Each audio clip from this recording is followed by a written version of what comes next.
तो कैसे हो बच्चों। आज हम जो मंडे को पेपर हुआ था सेंटर पे ड्रॉपर नीट का, उसको डिस्कस करने जा रहे हैं और ट्राई करेंगे कि कम से कम टाइम में हमारे पेपर के सारे क्वेश्चन डिस्कस हो जाए। ठीक। तो अपना चैप्टर था भाई एनएलएम।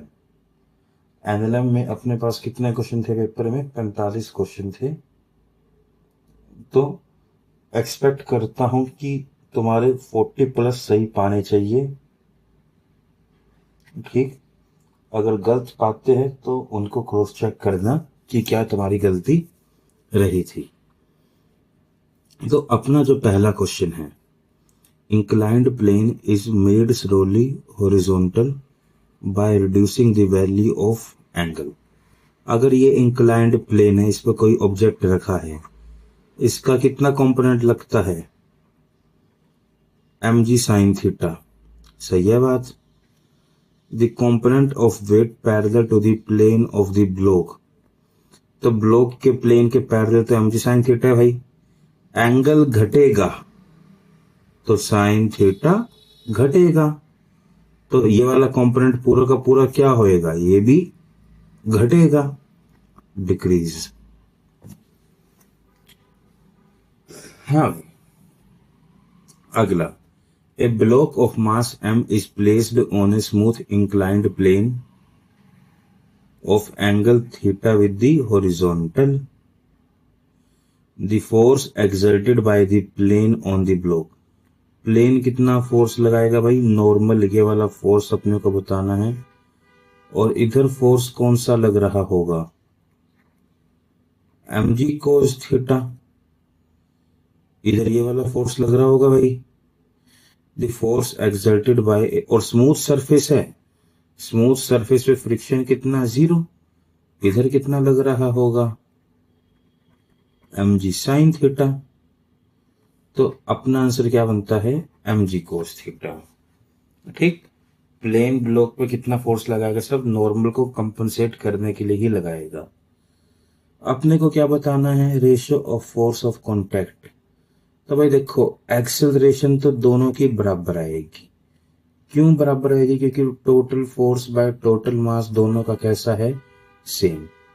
इस पे नॉर्मल किस फोर्स पे लग रहा होगा? एम वाले पे। तो इसमें नॉर्मल को मैं ये लिख दूं, मास इनटू एक्सेलरेशन। दूसरे वाले पे नॉर्मल किस में लग रहा है? 2m वाले पे। तो इसको 2m इंटू एक्सेलरेशन। जब तुम चेक करोगे n1 बाय n2 रेशो कितना आ रहा है? 1/2। चौथा question, what is the force exerted bye 2 on 1 kg। Means अपने को इधर से लगने वाला नॉर्मल बताना है। चलो एक्सेलरेशन बताने के लिए इतना क्या दो, 6 - 3 डिवाइड बाई 3 एक्सेलरेशन आ जाएगी। और एक्सेलरेशन किस तरफ? इस डायरेक्शन में। इधर फोर्स लगता से 6 न्यूटन। ब्लॉक पे इधर से फोर्स कितना लगता भाई? नॉर्मल। एक्सेलरेशन कहाँ? आगे की तरफ। तो 6 - n इक्वल टू 2a करके लिख सकते थे। n की वैल्यू कितनी आती? 4। कौन सा ऑप्शन?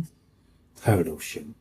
अगला क्वेश्चन भाई, a body of mass 40 gram is moving with a constant velocity on a frictionless surface। Velocity कैसी है? कांस्टेंट है। तो मीन्स एक्सेलरेशन कितनी है? 0। Force on the table. अब टेबल पे लगने वाला फोर्स कौन सा है भाई? टेबल पे तो नॉर्मल लग रहा होगा। और नॉर्मल किसके बराबर होगा? ऑब्जेक्ट के वेट के बराबर होगा। मास है 40 मिलीग्राम। तो मिलीग्राम को किस में कन्वर्ट कर दो?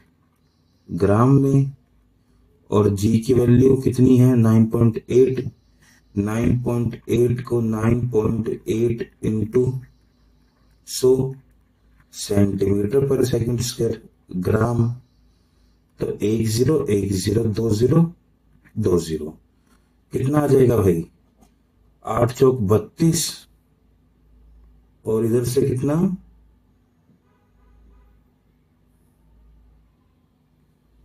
9 चौक 36, 39.2 अपने पास वैल्यू निकल के आई यहां से। सही है बात। अब यहाँ पे एक हल्की सी वो होगी, एरर होगी है, 1000 से डिवाइड नहीं करना था क्योंकि मिलीग्राम नहीं था, ग्राम में था। ठीक है, तो 39200 डाइन, कौन सा ऑप्शन? पहला।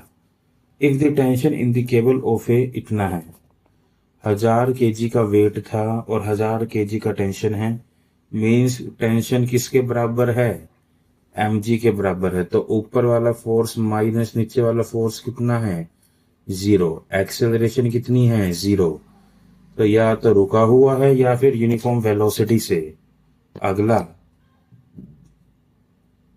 3000 किलो का वेट है, एक्सेलरेशन ऊपर की तरफ कितनी है? 5। टेंशन बतानी है किसमें? ब्लॉक में। तो भाई सिंपल सी बात है, T माइनस एम जी लिखना पड़ता एम ए करके। तो T किसके बराबर? 3000 10 प्लस 5, तो आंसर कितना? 45,000। अगला क्वेश्चन, टेंशन T2 बताना है अपने को, मीन्स इतने वाले का टेंशन बताना है। तो ये बताओ, अगर मैं एक्सेलरेशन निकाल पाऊं और M1 और M2 का मास लिख दूं 30, मुझे मेरी टेंशन चल जाएगी पता। अब एक्सेलरेशन निकालने के लिए T3 कितना टोटल खींचने वाला फोर्स? T3 डिवाइड में टोटल मास कितना है? 60। तो A की वैल्यू तो है 1, तो T2 कितना आ गया? 30। कौन सा ऑप्शन? C option. अगला क्वेश्चन भाई, रोप है जिसकी लेंथ है 5 मीटर, फ्रिक्शनलेस सरफेस पे फोर्स कितना लगाया जा रहा है? एक एंड पे। तो भाई एक रस्सी थी जिसके एक एंड पे फोर्स लगाया जा रहा है F, तो इससे 1 मीटर की दूरी पे इस पॉइंट पे अपने को क्या बताना है? इस पॉइंट पे अपने को टेंशन बताना है। तो इससे पीछे लेंथ कितनी है? इससे पीछे लेंथ है 4 मीटर भाई। सही है बात। तो ध्यान है अपने को, टेंशन का फॉर्मूला होता है F/L(x). पीछे लेंथ कितनी है? 4, तो 4/5F। पुट करो, आंसर कितना आ गया? 4 Newton.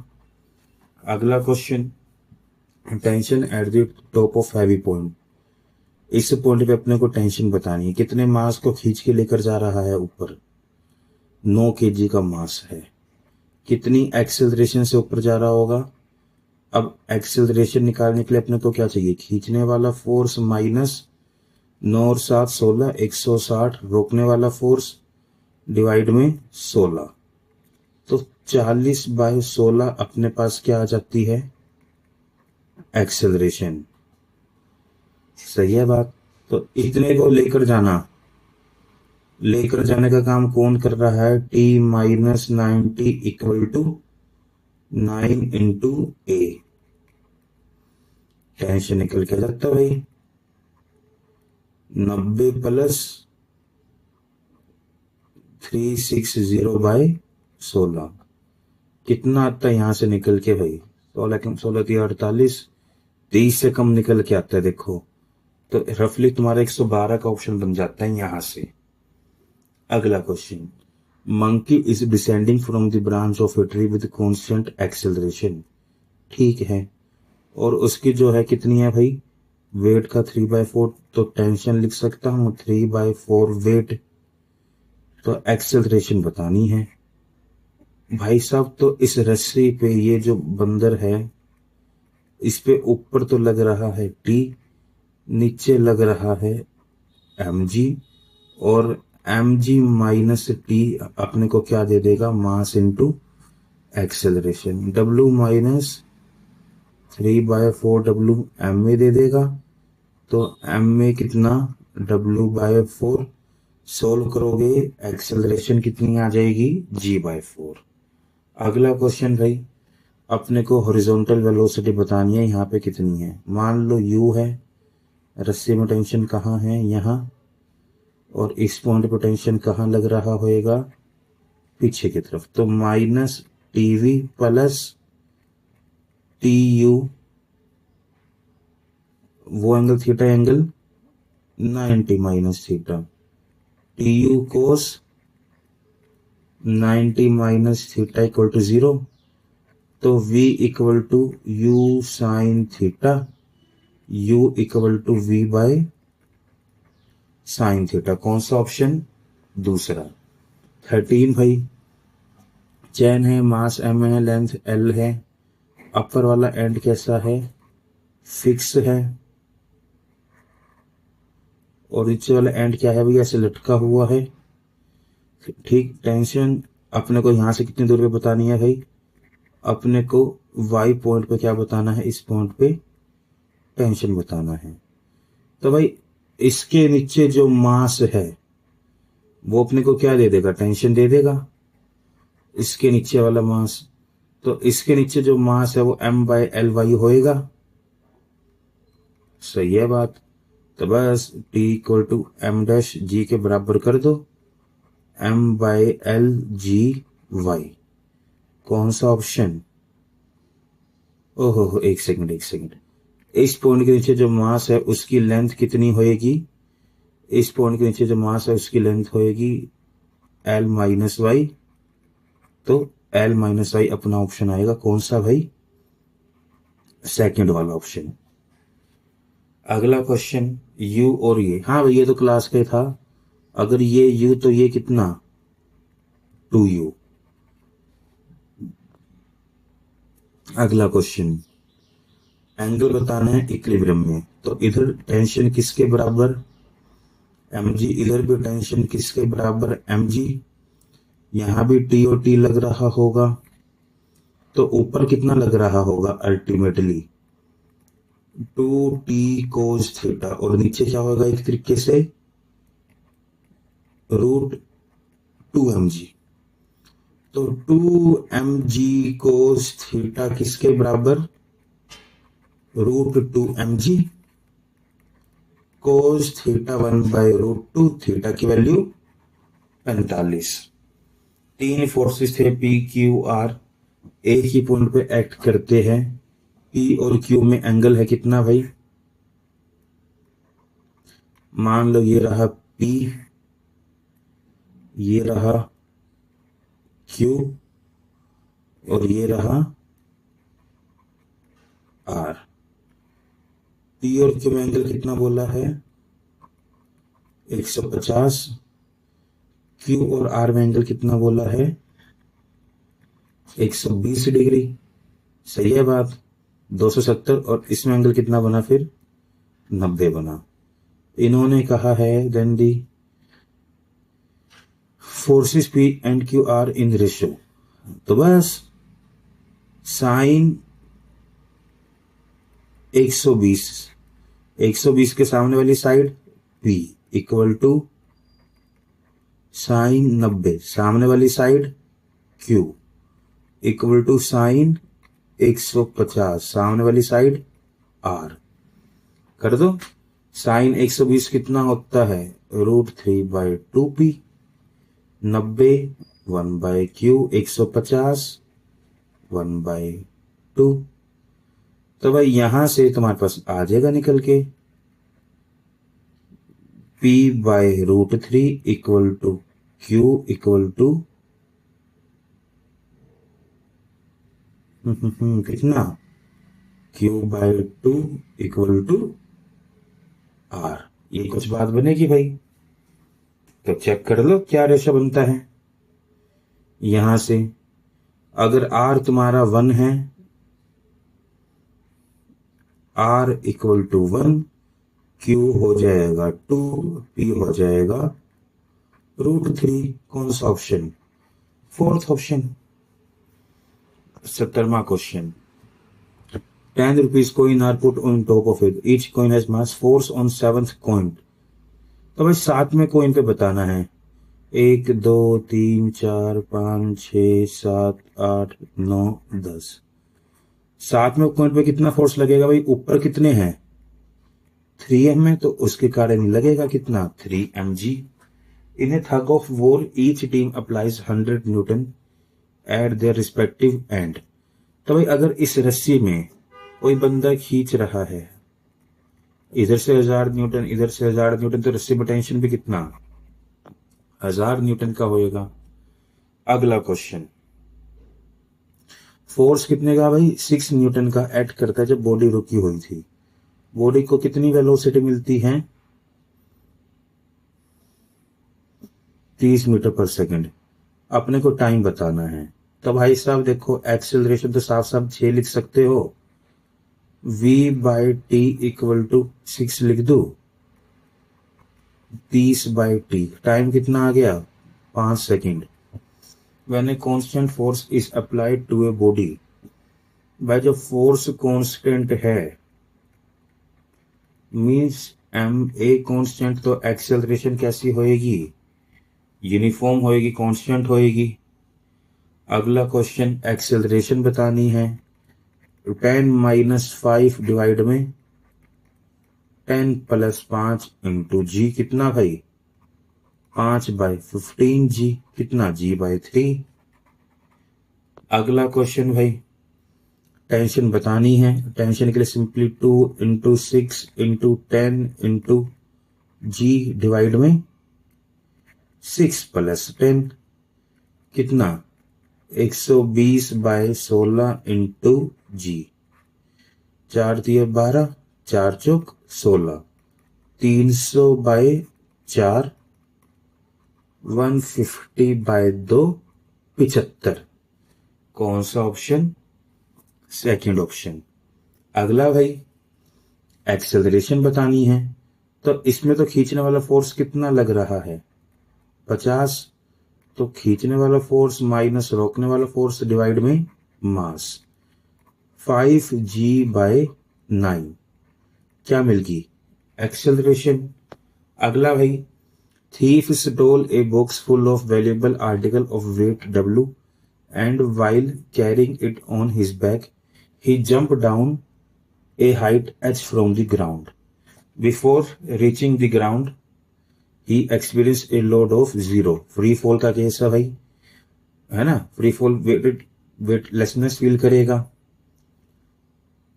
Ratio of the weight of a man in a stationary lift while moving downward with uniform acceleration. तो भाई अगर रुका हुआ है तो mg, नीचे मूव करता है तो mg-a। इसका रेशो अपने को दे रखा है 3/2, मीन्स g डिवाइड में g-a की वैल्यू है 3/2। सोल्व करोगे a g/3 आ जाएगा। सही है बात, g/3 डिवाइड में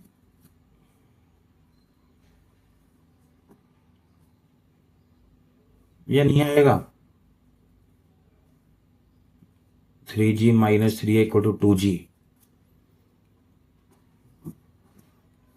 ठीक।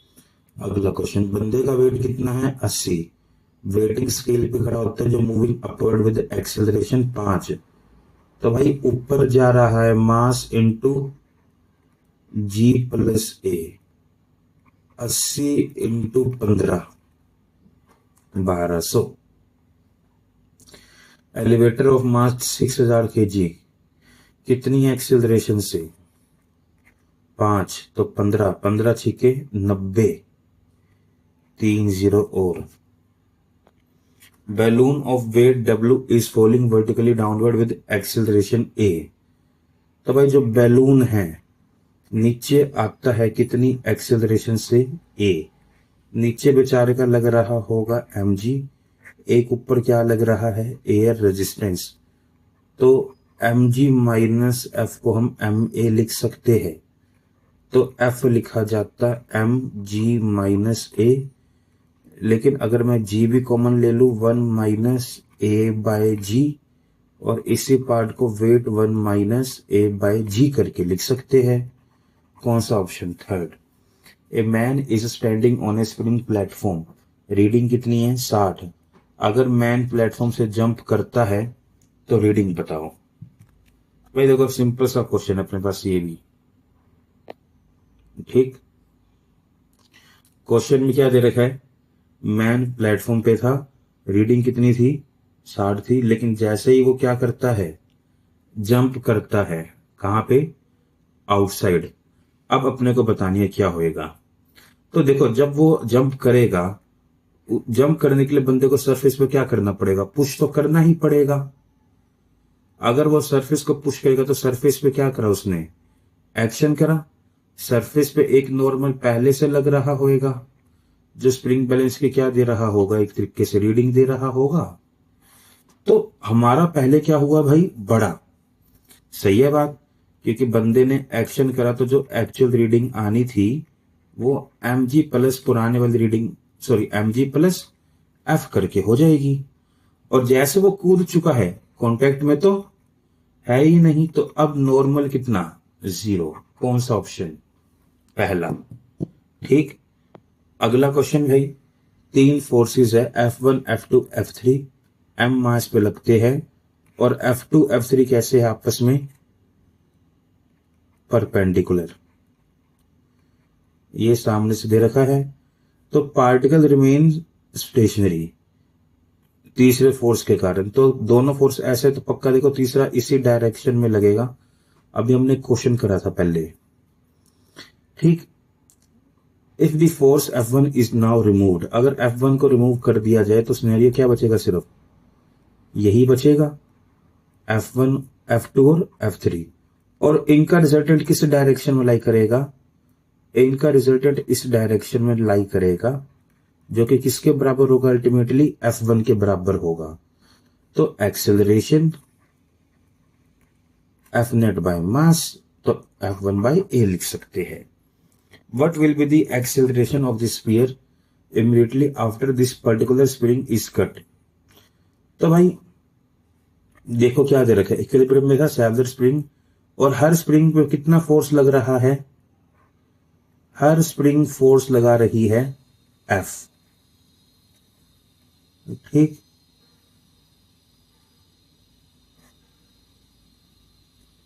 हर स्प्रिंग कितना फोर्स लगा रही है भाई, one of the springs applies a force F on the sphere. what will with what acceleration will the sphere will move immediately after this particular spring is cut? तो लिया मैं ऐसे कह दूं, F4 प्लस F मिला के net force कितना होता है, 0। तो अगर हमने उसको हटा दिया तो फोर्स कितने बचे, सिर्फ 4 बचे। उसका मैग्नीट्यूड उस बचे हुए के बराबर होएगा। तो जो एक्सेलरेशन आई उन F4 के कारण, सिंपली F बाय एम ही तो हो जाएगी उस सिंपल वाले फोर्स के कारण। सही है बात या नहीं। अब देखो यहां पे दोनों ऑप्शन है, वेक्टर फॉर्म में दे रखा है, तो क्या है। तो अगर देखो सुन, 5 से सम 0 था भाई। अगर पहले चारों का सम इस डायरेक्शन में था तो 5वां फोर्स पक्का इस डायरेक्शन में ही लग रहा होगा। ठीक है ना बात। लेकिन मुझे इन 4 पे बात करनी है, तो अगर मुझे वेक्टर फॉर्म में लिखना है तो उससे अपोजिट डायरेक्शन है, तो माइनस लगा देता हूं। और अगला क्वेश्चन, बंदा कहां बैठा है भाई, ट्रेन में बैठा है, facing the engine. He tosses a coin and coin fall behind him. भाई बंदे ने कॉइन को थ्रो करा और कॉइन बंदे से कहां जाके गिरा, पीछे जाके गिरा। तो ऐसा क्या हुआ, इसमें क्या इंक्लूड करा जा रहा है भाई, अगर ट्रेन आगे जा रही है वो पक्का स्पीड को क्या कर रही है, गेन कर रही है। A boy sitting on the top most berth in the compartment of a train which is just going to stop drop an apple aiming at the hand in the weather sitting vertically downward।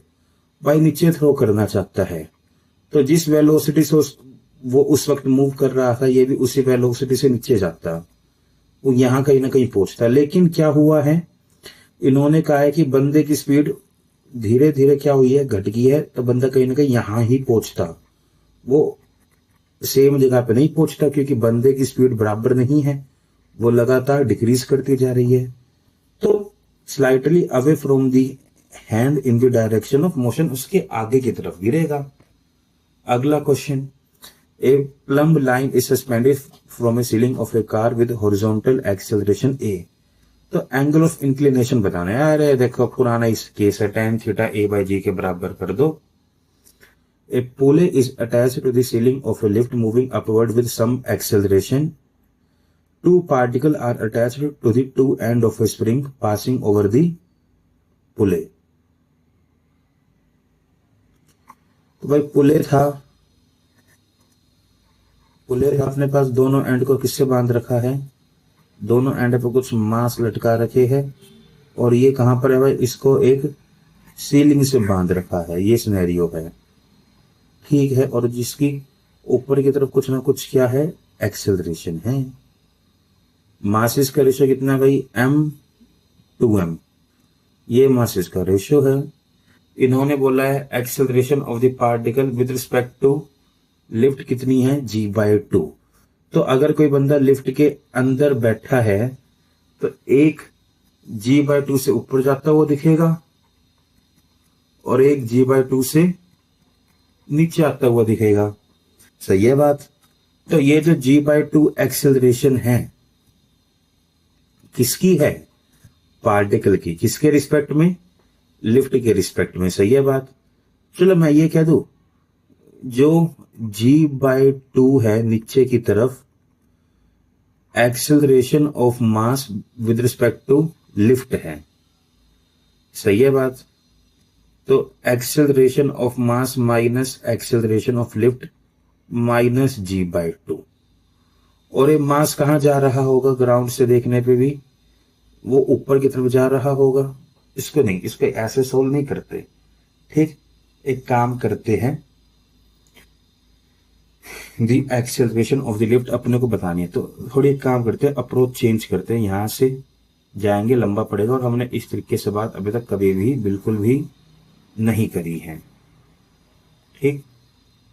तो हमारी approach क्या बनती है भाई, अपने को masses का ratio दे रखा है, कितना है, 2:1 है, और इन्होंने बोला है with respect to lift acceleration कितनी है, विद रिस्पेक्ट टू लिफ्ट वाली एक्सेलरेशन है g/2।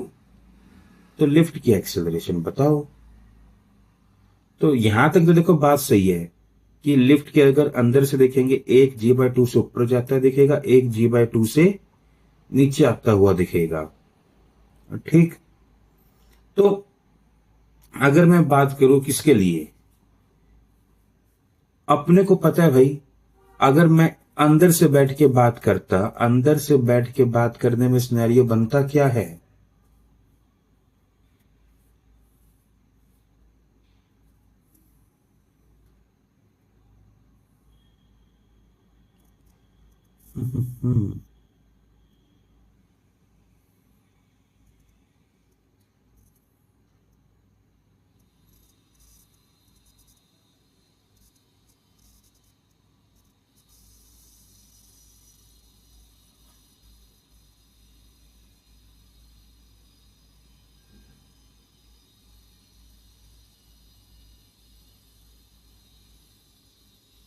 चलो ठीक, हाय, याद आ गया एकदम से, ये वाली अप्रोच लगा दो।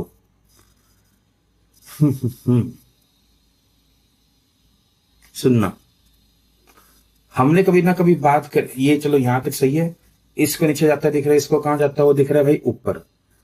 सुनना, जो एक्सेलरेशन ऑफ पुले है वही एक्सेलरेशन ऑफ लिफ्ट होएगी ग्राउंड से देखने पे। एक्सेलरेशन ऑफ पुले क्या लिखी जाती है भाई, a1 माइनस a2/2 कर दो। कितना, एक था ऊपर की तरफ, दूसरा था नीचे की तरफ, डिवाइड में 2, AP अल्टीमेटली कितना आ जाएगा, g/2।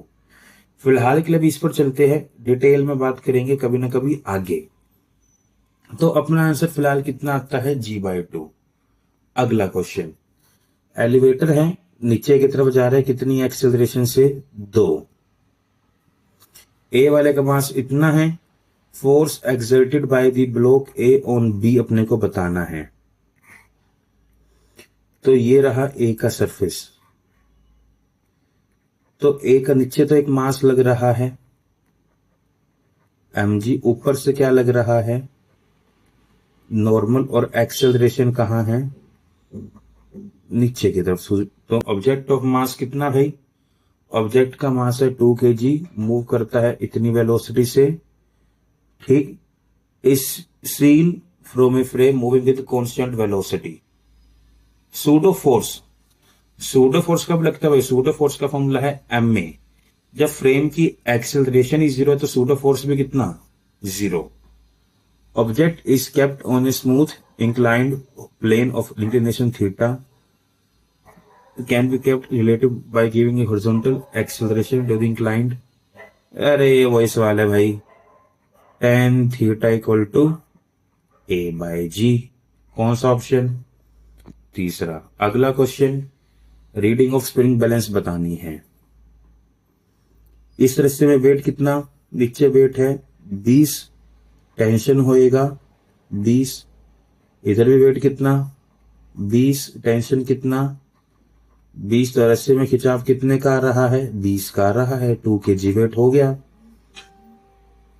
यहां भी भाई देखो, स्प्रिंग है टेंशन दोनों का कैसा रहेगा? सीरीज में है तो सेम। 40 न्यूटन तो 4 kg वेट, 4 kg वेट। अगला क्वेश्चन भाई, इसमें अपने को क्या बताना है? अब इसमें रीडिंग बतानी है। यहां भी सेम सवाल है भाई, 10 kg टेंशन कितना? 10 kg का। इसमें अपने को स्प्रिंग बैलेंस की रीडिंग बतानी है। इधर नीचे क्या लगता? इधर लगता mg साइन थीटा। पीछे क्या लगता?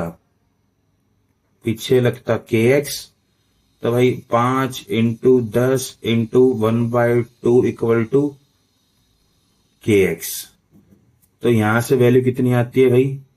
kx की वैल्यू आती है 25 न्यूटन। तो स्प्रिंग बैलेंस की कितनी रीडिंग मिलेगी? 25 न्यूटन मिल जाएगी। अगला क्वेश्चन, एक्सेलरेशन बतानी है किसकी? m2 की।